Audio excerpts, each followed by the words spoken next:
ఇది మాంద్విక్ యొక్క చంద్రుని లోకానికి మాయాజాల ప్రయాణం కథ.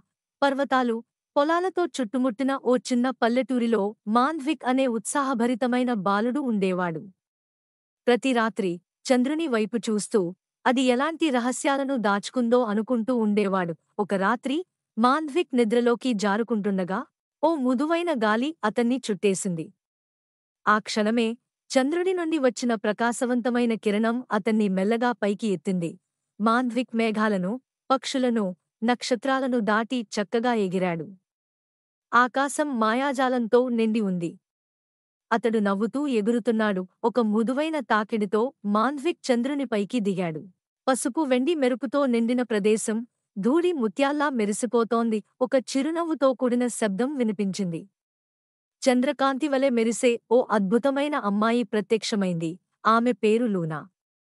ఆమె కళ్ళు నక్షత్రాల్లా మెరిశాయి. లూనా మాంద్విక్ని చంద్రలోకంలో తీసుకెళ్ళింది. అంగారక గుహలు, చీజ్ కొండలు, వెలిగే చంద్రకోలులు అతడిని ఆశ్చర్యపరిచాయి. చంద్రలోక హృదయంలో అన్ని జీవులు జీరో గ్రావిటీలో నృత్యం చేస్తూ పాటలు ఆలపించాయి.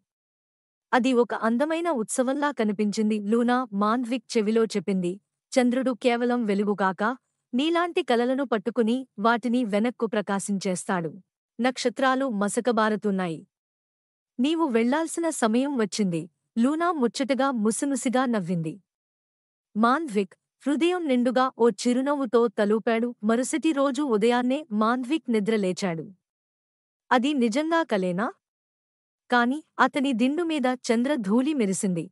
ఆనందంతో అతను క్రయాన్లు తీసుకుని తన కలలో వచ్చిన చంద్రలోకం, లూనా, చంద్రబన్నీల చిత్రాలు గీయడం మొదలెట్టాడు. ఆ రాత్రి చంద్రుడు కొంచెం ఎక్కువగా మెరిసినట్లే కనిపించాడు. మాంద్విక్ని చూసి మళ్లీ ఒక మాయా ప్రయాణానికి సిద్ధంగా ఉన్నట్టు.